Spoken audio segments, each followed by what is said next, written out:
안녕하세요. 저는 결혼한 지 1년도 되지 않아 이혼하게 된 제 기구한 사연을 들어주시렵니까? 남편과 저는 9년 연애 후 결혼했습니다. 저의 부부는 20대 후반이고 시부모님은 50대 초중반이십니다. 서울이 고향이었던 제가 익산에 있는 한 국립대학교에 다니면서 캠퍼스 커플로 만나게 됐고 연애 기간 동안 평범한 연인들처럼 좋을 때도 싸울 때도 있었지만 결혼하고 나서는 싸우는 일 없이 행복하게 잘 살고 있었어요. 서로 맞추면서요. 익산 토박이인 남편은 조금 달을 찌르긴 했지만 크게 성격이 모나지 않은 편이었죠. 평상시에 될 수 있으면 저한테 맞춰주려고 했던 사람이었어요. 주변 사람들한테도 잘하고 저희 부모님한테도 잘해서 주위에 흠 잡힐 데 없는 사람이었고 대학생 때 과대를 여러 번 할 정도로 리더십도 있었죠. 경제권도 저한테 다 넘기고 월급 받으면 꼬박꼬박 저한테 다 보내주고 용돈 받아서 썼고요. 그러던 어느 날 시댁으로부터 충격적인 이야기를 들었습니다. 시아버님이 3억 원에 가까운 거액에 빚을 졌다는 거려. 빚은 도박 때문에 지게 되었고 개인 은행카드론의 사채까지 다양한 곳에서 빚을 지셨다군요. 결혼할 당시 제가 알고 있던 빚은 살고 계시던 집담보대출 1억 8천 정도 뿐이었습니다. 시아버님 월급이 500만 원 이상이시고 시어머님은 가정주부세요. 대출받아서 살고 있는 집이지만 아버님 월급이 꽤 되고 도련님도 일을 하는 상황이어서 돈 들어갈 곳이 많지 않은 걸로 알고 있었습니다. 그래서 어느 정도 대출금 바쁘면서 사시다가 은퇴하시고 주택연금 받으시면서 사시면 되겠다 싶었습니다. 그래서 크게 걱정이 없었습니다. 시부모님과 관계도 좋아서 같이 좋은 곳도 다니고 그저 평범하게 살다가 노후에 아프시면 도와드려야겠다 생각했었죠.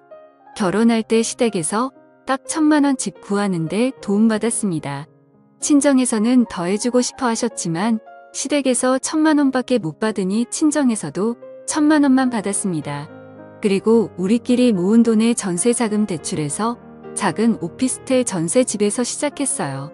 시댁에서도 그저 너희 둘이 잘 살면 된다고 알아서 잘 살으라고 하셨습니다. 돈을 안 해주셔서 서운하고 그런 마음도 전혀 없었고 그저 둘이 잘 살아보자 하는 마음과 희망으로 시작했습니다. 그리고 결혼 전에 남편이랑 이야기했던 대로 저는 직장을 그만두고 하고 싶은 일을 시작했습니다. 퇴사할 때 퇴직금으로 3,000만 원 정도 받아서 경제적으로 무리될 부분은 없었습니다. 그래서 한 달에 100 정도씩 적금하고 알뜰살뜰하게 살림하면서 잘 살고 있었어요. 둘이 문제될 것 전혀 없었습니다. 그런데 3억 빚이라는 일이 터져버린 거죠. 처음에 소리 들었을 때는 그저 황당했습니다. 도박으로 빚을 3억이나 졌다는 게 어이가 없었고 시아버님을 그렇게 안 봤는데 배신감이 들더군요. 진짜 아버님이 어떤 분인지 남편 통해서 물어보기도 하고 결혼 전에 자주 찾아뵙기도 했었거든요. 그때는 정말이지 재테크에 능하지 않으실 분 가정적이고 능력있고 좋은 분인 줄로만 알았는데 도박꾼이라뇨. 생각해보면 이상하기는 했습니다. 그렇게 월수익이 많으시고 지방인데도 집의 70% 이상이 대출이라는 게 의아하긴 했었어요. 허나 사정이 있겠지 다른 재산이 있겠지 싶었는데 그게 전 재산이었다니.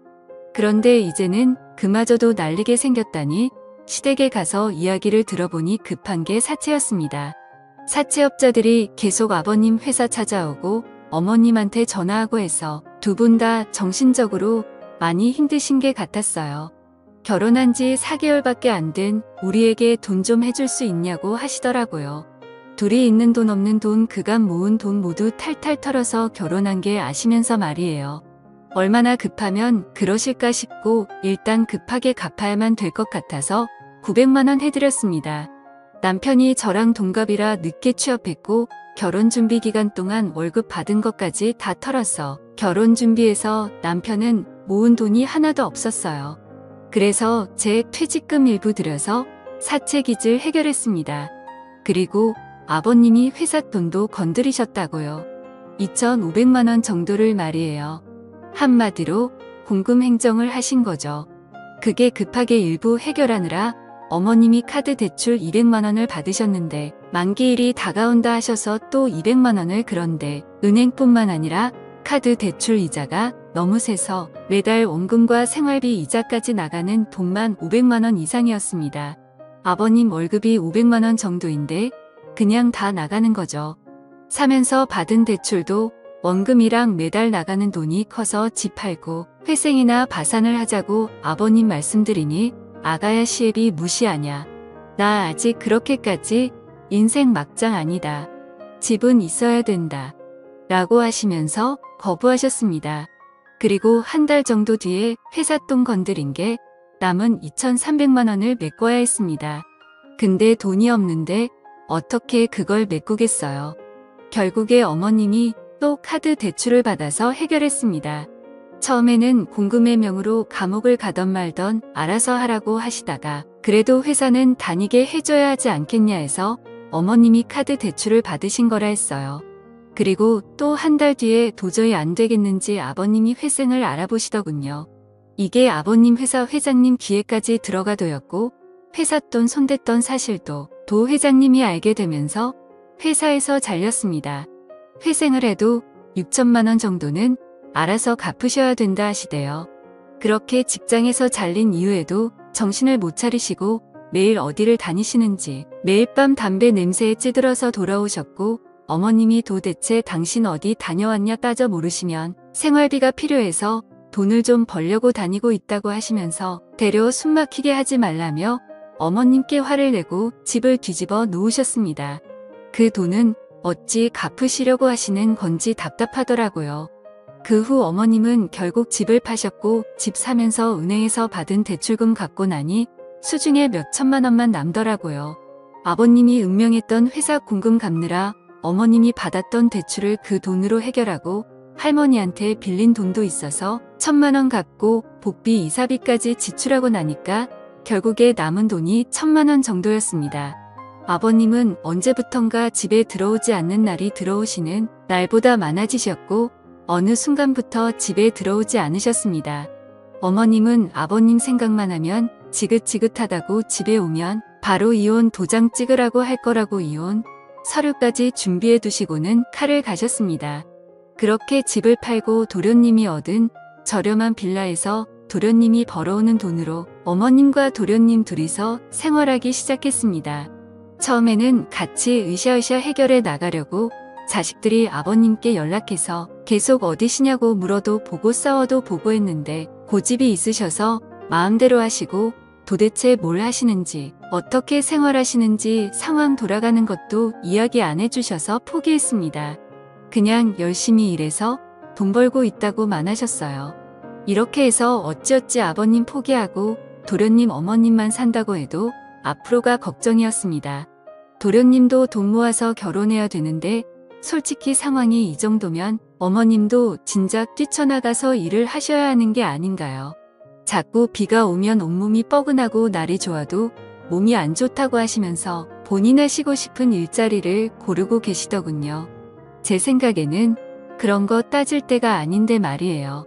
평상시에 요가 계속하셔서 요가 강사 자격증까지 있으시고 등산도 자주 하시고 봉사활동 같은 것도 다니셨어요. 그런 체력이면 일 못할 상태는 아니지 않나요? 저의 부부가 좀 도와드릴 수도 있지 않았냐 하실 수도 있는데 저는 결혼한 지 1년도 안 돼서 1,100만 원 해드린 상태라 더 해드리고 싶지도 않고 해드릴 수도 없는 상태였어요. 저의 부모님한테 죄송하고 아이 계획도 있어서 신혼집도 빌라로 옮길 생각이라서 돈을 보태야 했거든요. 부모님한테도 보태드린 돈 시부모님한테 더 해드리고 싶지 않았습니다. 남편도 그 부분에 동의했었고 미안해했습니다. 그리고 저의 부모님은 나중에 노후 대비해서 계속 직장 다니고 계세요. 아빠는 일하면서 무거운 물건들을 드는 경우들이 많아서 뒤에서 보면 한쪽 어깨가 틀어졌어요. 어깨에서 쾌가서 팔도 아프시고 그래도 일하고 계세요. 엄마는 사무직인데 컴퓨터를 하루 종일 보고 있으니까 눈도 건조하고 노안 때문에 숫자도 잘 안 보이고 야근도 하시고 힘들게 일하세요. 자식들한테 피해주기 싫다고 하시면서요. 이런 부모님을 보면서 일상생활 잘하시는 어머님이 건강 때문에 일을 하는 게 망설여진다는 게 저는 도무지 이해가 되지 않을 따름이었습니다. 그래서 단돈씩 20만 원이라도 경제적 지원해 드리고 싶지 않았어요. 벌써부터 해드리면 나중에 더 의지할 것 같더라고요. 남편이 전화로 일은 어떻게 할 거냐고 해야지 않냐고 여쭈니 달에 돈 10만 원씩도 안 해주면서 다 키워놨더니 엄마한테 일하라고 하냐고, 엄마 비 오면 온몸이 쑤신다고 장마철에 나가 죽으라는 거냐고, 너는 말을 꼭 그렇게 해야겠냐고 화내시더라고요. 남편은 엄마 서운한 건 알겠는데 우리가 이미 1,100만 원 빚 갚는데 못 해드렸잖아요. 월 100만 원씩만 버셔도 저희 형제 부담이 많이 줄어들 것 같아요. 그리고 엄마 노후를 위해서라도 하셔야죠. 진짜 엄마 생각해서 말씀드리는 거예요. 모든 걸 우리가 지원해 드릴 능력이 안 돼요. 라고 장문의 문자를 보냈지만 일 터진 지 8개월이 지나도 어머니는 이 일은 어떻고 저 일은 어떻고 따지시며 단 한 번도 일을 나가려 하지 않으셨습니다. 제가 저희 외삼촌 식당에서 카운터 보는 게 나도 하시는 게 어떻겠냐고 말씀드린 적이 있었는데 어디 CM이를 그런 식당 아줌마를 만들려고 하는 거냐고 성을 내시더라고요. 그러면서 저보고 다시 일을 시작하라고 새파란 게 젊은 애가 남편이 벌어오는 돈만 쓰고 집에서 놀기만 한다고 하시대요. 저도 다시 일을 시작할 수는 있지만 이런 상황에서는 전혀 시작하고 싶지 않았어요. 제가 일 시작하면 분명히 지원해 줄게 기대하실 거고 안 해드리면 더 서운해 하실 게 뻔했거든요. 안녕하세요. 저는 결혼한 지 1년도 되지 않아 남편도 처음에는 저한테 미안해하면서 1,100만 원 해줬으니 충분히 해줬고 더 해줄 필요 없다고 했었는데 나중에는 저보고 일 시작하는 거 어떻냐고 눈치를 주더라고요. 일 시작하고 수입 늘어나면 월 10만 원씩이라도 드리자고 하면서요. 하지만 제가 벌 돈들이 앞으로 태어날 제 아이, 제 집, 제 노후 등을 위해 쓰이는 게 아니라 시댁 뒷바라지에 쓰일 거라고 생각하니 끔찍하고 싫었습니다. 솔직히 거의 월마다 시댁 쪽에 경조사 있어서 10만 원씩은 드리고 있었어요. 친정 쪽은 생일, 어버이날, 명절 때만 드렸고요. 귀한 딸 힘들게 키워놨더니 시댁 뒷바라지나 하는 거 보시면 저희 친정 부모님이 얼마나 쏙 터지시겠어요. 그런 모습 보여드리고 싶지도 않았어요. 친정집에서 김치 얻어가는 것도 죄송했습니다. 친정에서는 뭘 계속 주려고 하셨는데 그럴 때마다 속상했어요. 있을 때 잘해드리지라는 말도 하실 수 있어요. 하지만 저는 이런 끔찍한 상황은 아버님, 어머님이 만드셨다고 생각해요. 아버님이 회사 핑계대고 모아놓은 돈을 계속 가져가셨어요. 적은 돈도 아니고 큰 돈 몇백 천만 원 이런 식으로요. 근데 그때마다 어머님은 그냥 방관하신 거예요. 아버님 성격이 워낙 큰 소리치고 그런 성격이라 싸우다가 포기하고 놓아버리신 거죠. 그리고 그 방관이 그 상황을 만든 겁니다. 그렇기에 두 분이 열심히 해결할 의지가 있어야 된다고 생각하는데 아버님 위에 말씀드린 상태이시고 어머님은 본인은 마냥 피해자라고 생각하시고 그래서 의지가 안 보이니 추가적으로 지원해드리고 싶지도 않고 그러더군요. 밑 빠진 독에 물 붓기라는 생각만 들어서요. 남편이 점점 힘들어 하더라고요. 처음엔 티를 안 냈는데 날카로워 지고 밤에도 술 먹고 늦게 들어오고 새벽에 들어오는 날도 많아졌습니다. 부모님은 부모님대로 아내인 저는 저대로 남편한테 화내고 하니까 속상해서 저러나 했어요. 남편은 아버님이 말씀하시기 전까지 정말 이런 일에 대해서 전혀 모르고 있었다고 했거든요. 평소에 경제적인 부분에 크게 관심이 없어 보였어요. 저한테 경제권을 완전히 맡겼었고 돈에 대한 욕심도 전혀 없어 보였고 소소하게 우리가 할 수 있는 선에서 열심히 살면서 살림을 꾸려나가자고 했었어요. 저도 그렇고 남편 불효님까지 부모님한테 뒤통수 맞은 거인 줄 알았습니다. 남편도 피해자라는 생각에 남편이 너무 안쓰러웠고 아무리 술을 먹고 늦게 들어와도 새벽에 들어와 술 주정을 부려도 다 이해해 주려고 했습니다. 기죽어 들어온 남편을 꼭 안아주고 다음 달부터 다시 시작해야겠다고 결심했습니다. 그리고 남편한테 다음 날 아침 말했어요. 다음 달부터 출근하기로 결심했다고. 남편이 혹시 본인 부모님 빚 때문에 그런 거냐고 하면서 눈물을 머금은 채 말하는데 저도 그 모습을 보고 눈물이 나더라고요. 진짜 아침 대바람부터 둘이 부둥켜 안고 펑펑 울었네요. 열심히 살아보자고 대신 어머님 일하시는 게 설득 멈추지 말자고도 했습니다. 그렇게 저는 일자리를 구하고 출근할 예정일보다 더 일찍 시작했어요. 일자리라는 일이 전문직은 아니지만 워낙 수요가 많은 업종이라 쉽게 일을 구했습니다. 남편과는 주말에 데이트도 하면서 여전히 신혼의 단 꿈에 젖자 있었어요. 그러다가 그날 그것을 알게 된 겁니다. 그날은 제가 몸살이 심해서 사장님께 양해를 구하고 출근했다가 몇 시간 후에 병조퇴를 했던 날이었습니다. 남편이 걱정할까봐 조퇴한다는 말은 안 했고 그냥 몸이 좀 안 좋다고만 했었어요. 남편은 너무 걱정된다고 하면서 병원에 꼭 가라고 해주었고 중간중간 전화를 하면서 챙겨주었습니다. 그렇게 조퇴를 하고 집에 도착해 문을 열었는데 현관에 처음 보는 신발이 놓여 있었습니다. 뭐지 싶어서 조용히 집 안으로 들어갔습니다.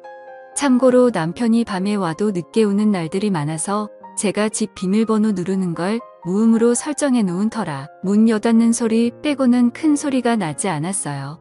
저는 안방 쪽에서 대화 소리가 들리는 걸 느끼고는 안방 문을 벌컥 열었습니다. 그런데 그곳에 연락 없으셨던 시아버지와 출근한 줄로만 알았던 남편이 있는 게 아니겠어요. 아버님은 남편이랑 점심을 먹으러 왔다고 했고 남편은 아버님이 아프셔서 같이 병원을 가려고 만났다고 했습니다. 그리고는 둘이 서로 눈빛을 주고받더니 병원 갔다가 점심을 먹으러 만났다고 하는데 영 느낌이 세하더라고요. 그래서 알겠다 하고 그럼 병원은 다녀오셨냐 했더니 지금 병원에 안 그래도 가려고 한다고 했습니다. 저는 당시 몸이 너무 안 좋은 상태라 몰아다져 웃기도 피곤했고 힘들어서 알겠다고 말하고 둘을 보내고 안방에서 한숨을 잤습니다. 그렇게 한숨 자고 일어나니 종몸이 개운해지면서 동시에 남편과 아버님이 영 수상하더라고요. 남편은 아버님이랑 연락이 영 안 돼서 답답하다고 바로 그날 오전에도 카톡으로 말했었거든요. 저에게 뭔가 숨기는 게 있는 것 같았습니다. 허다 그게 뭔지 알 방도가 없으니 답답할 따름이었어요. 그냥 저는 바로 남편이 저녁에 오자마자 물어봤습니다. 왜 나한테 거짓말했냐고, 아버님한테 연락 안 된다고 해놓고 왜 약해서 만난 거냐고. 아버님이 요즘 다시 도박 때문에 빚쟁이들한테 쫓기고 있어서 혹시나 저랑 나는 카톡 내용도 유출되거나 하면 곤란해질까봐 그랬다고 했습니다. 그럼 왜 집에 둘이 있을 때도 얘기 안 했냐고 따져 물으니 제가 걱정할까봐 그랬다고. 제가 아내지만 자기 아빠의 치부를 알리는 게 부끄럽고 자존심 상했다 하더라고요. 진짜 한숨 나오더라고요. 개벌은 못 고친다더니 진짜 죽어야 도박질은 끝난다더니 여전히 그 짓거리 하고 다닌 시애비라는 이 인간으로도 안 보였습니다. 욕이 목구멍까지 차올랐지만 그래도 남편 아버지인데 그리고 내 시아버지인데 참자 참아 하면서 참았죠. 그리고 그 다음날 아침에 일어났는데 또 몸살이 올라오더라고요. 원래 남편 출근 후 한 20분 정도 후에 제 출근 시간이라 남편 보내고 좀 더 누워있다가 가려고 했는데 그냥 사장님께 오늘 하루 병가 쓰겠다고 하고 누워있었습니다. 그리고 세상 모르고 잠이 들었네요. 그런데 무슨 소리가 틀려 잠에서 깨보니 거실 쪽에서 남편 목소리가 들렸습니다. 뭐지 벌써 남편 퇴근 시간인가 하고 시계를 봤더니 겨우 오전 10시더라고요. 뭐지 싶어 안방에서 숨죽이고 남편의 통화 내용을 듣는데 뭐라 잘 들리진 않았지만 대충 오늘은 좀 일찍 갈 수 있습니다. 거기서 뵐게요. 오늘은 좀 늦게까지 가능합니다. 뭐 이런 말들이 틀렸어요. 저는 뭔가 남편이 나를 속이고 있구나 싶었습니다. 그러다가 남편의 목소리가 제가 있는 안방 쪽으로 가까워지는 걸 느꼈고 저는 안방 옷장 속에 몸을 구겨 넣었습니다. 남편은 안방에 들어와서도 한동안 통화를 하는데 여간 이상한 게 아니었어요. 오늘은 어제 잃은 걸 다 만회할 거라느니 오늘 성과급이 나와서 주머니가 빵빵하다느니 이런 말들을 하는 겁니다. 저는 촉이 오더군요. 남편이 나가는 소리를 듣자마자 저는 옷을 대충 갈아입고 모자를 눌려 쓴 채 남편의 뒤를 따랐습니다. 2층 오피스텔이라 계단으로 급하게 따라 엘리베이터를 따라 내려가니 남편이 급하게 걸어서 어디론가를 가더라고요. 저도 따라갔습니다. 그런데 골목길에 들어서자 저희 시아버지가 남편 앞에서 손을 흔들고 계셨습니다. 저는 뭐지? 이 부자가 도대체 뭘 하려는 거야? 설마 하면서 몰래 뒤따라갔습니다. 다행히 저인 걸 눈치 못 챈 것 같았고 둘은 뭐가 그렇게 신났는지 열심히 한 5분을 걷더니만 집 근처에 있는 한 모텔로 들어갔습니다. 저는 부자가 모텔 한 방에서 도대체 뭐 하려는 건가 너무 이상해서 급하게 들어갔는데 사라지고 없더군요. 그래서 제가 그럼 혹시 장기 투숙객은 없냐 했더니 있지만 고객 보안상 절대 말씀 못 드린다고 나가라고만 했습니다. 저는 어쩌지 발만 동동 구르다가 방 하나 대시를 하겠다고 하고 결제를 하고 제 방으로 들어갔습니다. 그리고 복도로 나가 남편에게 전화를 걸었어요. 혹시나 방 안에서 전화벨 소리가 들리진 않을까? 신라 같은 희망을 품고요. 그런데 정말 가까운 복도 쪽에서 전화벨 소리가 들렸습니다. 저는 뭐지 하고 급하게 제 방으로 들어가 살짝 문을 열고 복도를 살피더니 제 남편이라는 놈이 복도 벽에 기대서 제 전화를 받는 게 아니겠어요. 저는 떨리는 목소리로 작게 여보 지금 어디야? 라고 물었고 제 남편은 아주 천연덕스럽게 어디긴 일하고 있지 거래처 왔어라고 하더군요. 오늘 일찍와 같이 저녁 먹고 싶어라고 하자 어쩌지 거래처 부장님이 오늘 술 한잔 하자고 하시네. 우리 회사 가을이라서 어쩔 수가 없을 게 같아 이해해줘 하면서 애교 섞인 목소리로 말하더니만 여보 미안해 나 지금 끊어야 돼서 또 연락할게 하더니 전화를 뚝 끊더라. 저는 문틈 사이로 남편이 들어가는 방향을 캐치한 후 바로 나와서 그 방문을 미친 듯이 두드렸습니다. 그랬더니 한참 뒤 남편이 아니라 우락부락한 목부터 팔까지 문신이 도배된 남자 한 명이 문을 열더니만 짜증스러운 목소리로 누구냐고 묻더군요. 저는 바로 그 방 안을 스캔했습니다. 그 방 안에는 담배 냄새가 너무 자욱해서 선명하게 보이지 않았지만 초록색 테이블이 하나 놓여져 있었고 거기에 여러 명의 사람들이 카드 같은 것을 가지고 게임을 하는 듯 했어요. 제가 거기에 서서 한참을 멍 때리자 저를 발견한 남편과 시아버지라는 작자가 그 테이블 아래에 급하게 숨더군요. 진짜 그 모습을 혼자 보는 게 아까울 정도로 어이없고 웃겼습니다. 웃으면 안 되는 진짜 심각하고 화나는 상황이었는데 웃음이 나오대요. 저는 죄송합니다. 잘못 왔습니다라고 말한 후 바로 제 방으로 급하게 들어와 경찰에 신고를 했고 경찰은 바로 그 모텔방을 급습해서 제 남편과 시아버지를 비롯해서 일당들을 검거했습니다. 그리고 경찰서에서 알게 된 사실이 남편은 시아버지의 도박을 모른 게 아니라 함께 해왔었고 그간 도박 빚은 시아버지 혼자의 빚이 아니라 함께 빚은 거였던 겁니다. 그래서 어머님도 저희가 그 빚을 갚는 게 당연하다고 하셨던 거고요. 저는 사기 결혼으로 고소하려 했지만 변호사는 그저 이혼 소송과 위자료 청구 소송 정도만 가능하다고 하셨고 긴 소송 끝에 결국 잦은 위자료 몇 천만 원을 받게 된 게 전부입니다. 아무것도 남지 않은 제 1년 동안의 결혼 생활 찢어지고 찢긴 가슴은 1년이 지나도 10년이 지나도 나아지질 않을 것 같습니다. 가족 사기단의 속은 제 이야기. 제가 생각해도 소설 같고 드라마 같네요. 제 암담한 사연을 들어주셔서 감사합니다.